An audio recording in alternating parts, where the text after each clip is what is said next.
Students, इस video में आप कैश बुक में एंट्रीज करना सीखेंगे। आपने जर्नल सीखा। जर्नल में बहुत किस्म की ट्रांजैक्शंस रिकॉर्ड हुई, पर एक लार्ज बिजनेस में हमें सिमिलैरिटी के बेसिस पे ट्रांजैक्शंस को अलग अलग जर्नल में रिकॉर्ड करना है। तो कैश बुक भी एक किस्म का सब्सिडायरी जर्नल है और आगे चल के हम ये देखेंगे ये एक किस्म का लेजर भी है। ठीक है, तो जर्नल और लेजर दोनों का काम निभाती है cash book.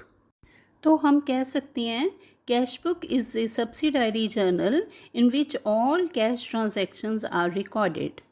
Cash transactions will include cash as well as bank transactions, and this cash book is prepared on monthly basis, and at the end of the month it discloses cash balance as well as bank balance.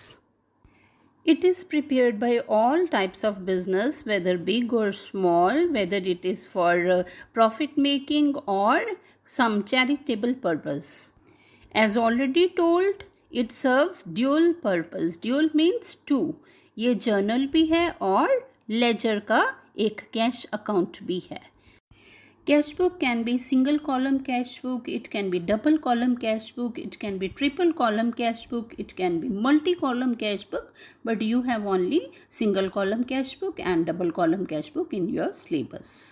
Students, remember, debit what comes in, credit what goes out will apply in this case, means rules of double entry must be followed while preparing cash book. तो याद रखना, debit side हम receipts enter करेंगे और credit side हम payments enter करेंगे. तो सबसे पहले हम सिंगल कॉलम कैश बुक का फॉर्मेट देखें. सिंगल कॉलम कैश बुक में कैश के लिए सिर्फ एक अमाउंट कॉलम बनेगा. आपको जर्नल के कॉलम याद है, 5 कॉलम होते थे: date, particulars, ledger folio, amount debit and amount credit. बस वहाँ से एक अमाउंट कॉलम आपने निकाल देना है. 4 कॉलम रह गए, वो 4 डेबिट साइड के लिए और वही 4 आपने क्रेडिट साइड के लिए यूज़ करने हैं. तो हो गया आपको याद कैश बुक का format.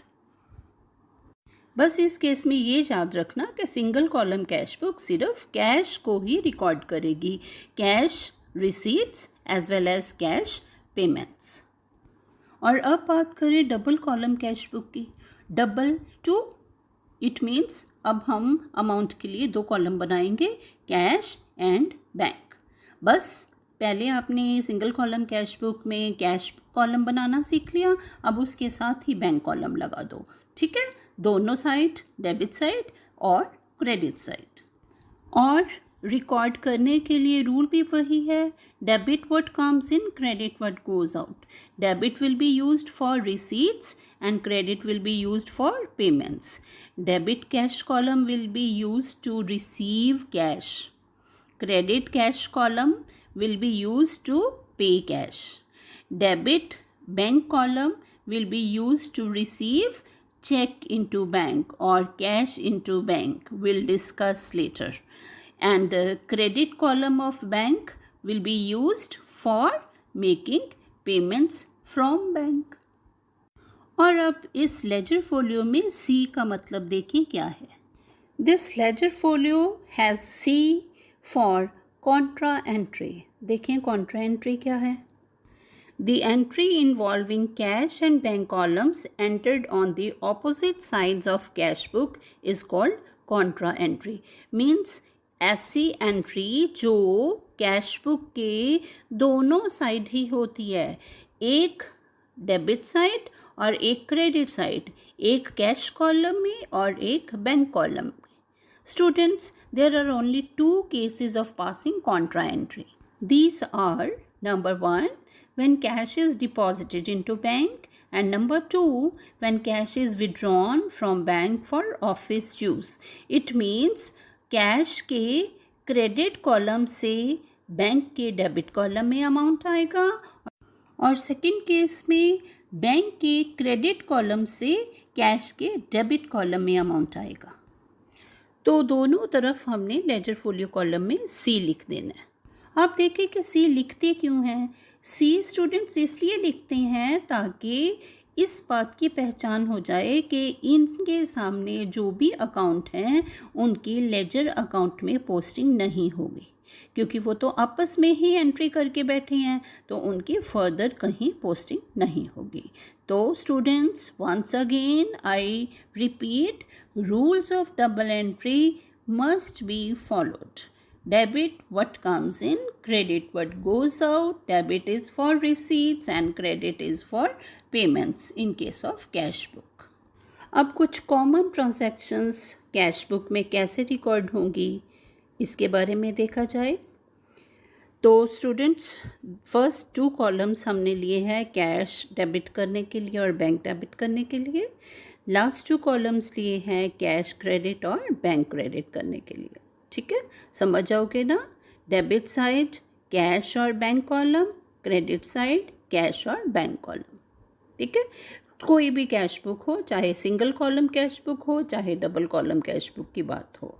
Double column cash book में ही तो कैश और बैंक कॉलम आएंगे, सिंगल कॉलम कैश बुक में तो सिर्फ कैश ही रहेगा, और वो तो आपके लिए सबसे आसान चीज़ है कि सिर्फ कैश ट्रांजैक्शंस ही आनी है, वहाँ बैंक ट्रांजैक्शंस आएंगी ही नहीं। Yes, first started business with cash. आपको याद है जर्नल एंट्री क्या करते हो, cash account debit to capital, तो cash account debit side enter हो जाएगा। Started business with cash and bank balance, तो डेबिट साइड ऑफ कैश और बैंक कॉलम दोनों में अमाउंट जितना जितना भी होगा। Third, borrowed loan from State Bank of India.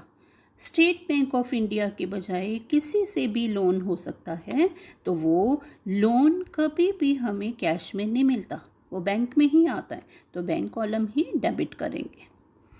Bordered loan from a friend, अब फ्रेंड से लोन थोड़ा भी मिल सकता है, कैश से में भी मिल सकता है, बैंक में भी मिल सकता है, तो जहाँ पे पैसा मिला वहीं पे हम डेबिट करेंगे। कैश मिला तो कैश डेबिट, बैंक मिला तो बैंक डेबिट। बैंक मिला मीन्स अगर उसने बैंक में ही ट्रांसफ़र कर दिए तो bank debit. Purchase machinery for cash, तो कैश कम हो जाएगा, कैश की पेमेंट होगी तो कैश कॉलम क्रेडिट होगा। Purchased machinery paid by cheque, जब भी चेक से पेमेंट होती है तो बैंक से पेमेंट होती है, तो बैंक का column will be credited. Purchased goods 50% payment made by cheque, it means 50% credit basis पे होगी। कैश बुक के अंदर हम क्रेडिट बेसिस पे कोई भी ट्रांजैक्शन है वो रिकॉर्ड नहीं करेंगे, तो सिर्फ 50% जो आप पेमेंट कर रहे हो वो बैंक कॉलम से क्रेडिट हो जाएगी। Sold goods for cash, debit side आ जाएगा कैश कॉलम में। Sold goods 50% payment received in cash, suppose हमने 1000 रुपीज़ का सामान बेचा तो उसकी 50% हुई 500 रुपीज़, तो सिर्फ 500 रुपीज़ की एंट्री हम कैश कॉलम में करेंगे, जो क्रेडिट बेसिस पे रह गया वो कैश बुक में एंटर नहीं होगा। Payment of an instalment of SBI's loan, ऊपर हमने किया ना कि SBI से लोन लिया, ठीक है, लोन लिया था तो हमने बैंक में डाल लिया था वो पैसा, और अब हम उसी बैंक से पेमेंट करेंगे, ठीक, तो बैंक कॉलम क्रेडिट करेंगे। और अगर अमाउंट कम है और हम कैश में पेमेंट कर सकते हैं, कैश में पेमेंट की है तो कैश कॉलम क्रेडिट होगा। Next is deposited into Canara bank, तो cash is being deposited into bank, bank column will be debited and cash column will be credited. Now this is a case of contra entry. Withdrew from bank for office use, bank में से amount credit होगा और cash में debit होगा, again A case of contra entry. Withdrew from bank for domestic use, it can be domestic use, it can be personal use, house hold use, कुछ भी लिख सकते हैं, means it is not for business purpose. तो students, bank से पैसा निकल गया, क्रेडिट करोगे, लेकिन हमारे पास बिजनेस में वापस आया नहीं, वो निकल गया पर्सनल यूज़ के लिए, तो bank column will be credited. Payment of rent by cheque, rent pay किया, एंट्री क्या होगी, rent account debit to bank, it means bank column will be credited. Cash received from Mahesh for commission, entry क्या होगी? Cash account debit to commission. तो cash account debit means cash book का cash column debit. Received bank draft. Bank draft जब भी मिलता है तो वह बैंक में ही पेमेंट आती है, तो students bank column will be debited. Collection of cash from debtors after discount.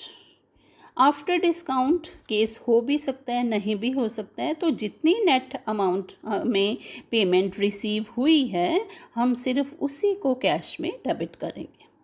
Similarly payment to creditors after discount. Whatever amount you have paid, if it is from bank, bank column will be credited, and if it is in the form of cash, cash column will be credited. Interest on bank deposit. जब भी bank में जो भी पैसा हमारा deposit हुआ है उस पर इंटरेस्ट मिलता है, बैंक हमें कैश में नहीं देती, बैंक हमारे बैंक बैलेंस में ही इंक्रीज कर देती है, तो it will be debited to bank column only. Expenses paid in advance. जब हम कोई भी एक्सपेंस पे करते हैं तो अल्टीमेटली हमने फोकस किस बात पे करना है कि पेमेंट हो रही है। If it is from bank, bank column will be credited, and in case it is from cash तो cash column will be credited. Cheque deposited into bank. Cheque हमारे पास था, बैंक में डिपॉजिट करवा दिया तो बैंक कॉलम डेबिट होगा। Cheque deposited into bank dishonoured. Student dishonoured क्या होता है? जब किसी चेक की पेमेंट नहीं होती, ठीक है, वो रीज़न कोई भी हो सकता है। मीन्स पहले हमने चेक डिपॉजिट करवाया बैंक में लेकिन उसकी पेमेंट नहीं हुई, तो अब वही डिपॉजिट कैंसिल हो जाएगा, तो bank column will be credited. Cheque issued to customer later dishonoured. Same चीज़, अब क्रेडिट हुआ था चेक की वजह से बैंक कॉलम, अब हम उसे कैंसिल करने के लिए डेबिट करेंगे। Interest on bank deposit, bank column debit होगा क्योंकि बैंक अपने डिपॉजिट पे हमें इंटरेस्ट हमारे बैलेंस को बढ़ा के देगी। स्टूडेंट्स, इट इज़ पॉसिबल कि हम अपने बिल रिसीवेबल को बैंक से कैश करवा लें, लेकिन बैंक जो है क्योंकि उसकी पेमेंट बहुत देर बाद मिलनी है उस पीरियड के लिए डिस्काउंट डिडक्ट कर लेगी, लेकिन नेट अमाउंट हमें दे देगी, तो बैंक कॉलम में डेबिट ही होगा। Bill receivable discounted later dishonoured. आ गया डिसऑनर्ड मीन्स कैंसिल करो, पहले डेबिट किया था अब क्रेडिट करेंगे। बैंक चार्जेस, जैसे इंटरेस्ट बैंक हमारे अकाउंट में लगा देती है, हमारे बैलेंस को बढ़ा देती है, similarly bank charges are deducted by bank, तो हमारे अकाउंट से काट लेगी बैंक, तो bank column credit. Cheques received send to bank on the same day, तो it means bank column debit कर देंगे हम। Cheques received send to bank next day, तो नेक्स्ट डे हम डेबिट करेंगे बैंक कॉलम में। ओपनिंग कैश बैलेंस हमेशा debit side होगा, लिखेंगे to balance brought down.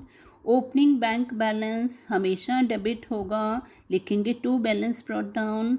Students, bank overdraft अगर ओपनिंग होगा तो वो लाइबिलिटी होगी और हम उसे बैंक के क्रेडिट साइड दिखाएंगे, तो बैंक कॉलम जो क्रेडिट साइड होगा वहाँ पे दिखाएंगे और पर्टिकुलर्स में लिखेंगे by balance brought down. Closing cash balance, तो जैसे ओपनिंग था debit side, closing cash balance होगा credit side. Closing bank balance भी क्रेडिट साइड ही होगा, लेकिन अगर क्लोजिंग बैंक ओवरड्राफ्ट हुआ तो वो डेबिट साइड नज़र आएगा, हमें डेबिट साइड हम बैलेंस करेंगे to balance carried down. The purpose of receipts and payments does not affect the entry into cash book, provided it is related to business. It means अगर business transaction है और किसी भी purpose से है, receipt है तो हम डेबिट साइड एंटर कर लेंगे और पेमेंट है तो क्रेडिट साइड एंटर कर लेंगे। स्टूडेंट्स, होप है अब आप हर किस्म की ट्रांजैक्शन कैश बुक में एंटर कर पाओगे और अब आप ये बोलोगे कि मैंने सिर्फ एंट्री ही बताई है। चलो सारे कॉलम देख लेते हैं। डेट डेट में ट्रांजैक्शन की डेट आएगी। पर्टिकुलर्स में आप उस अकाउंट का नाम लिखेंगे जिससे रिसीव हुआ या जिसको पेमेंट हुई। ठीक है, डबल एंट्री कंप्लीट करनी है ना। लेजर फोलियो कॉलम में हम अभी एज स्टूडेंट तो आप गिवन नंबर दोगे या ब्लैंक छोड़ोगे, और अमाउंट में आपको एंट्री बता ही दी कि किस कॉलम में किस साइड एंट्री आएगी, ट्रांजैक्शन का अमाउंट एंटर कर लोगे। तो कैश बुक मुश्किल नहीं है, हर एग्ज़ाम में कैश बुक का क्वेश्चन आता ही आता है, और होप है हर एग्ज़ाम में आप ये कैश बुक में फुल मार्क्स लोगे।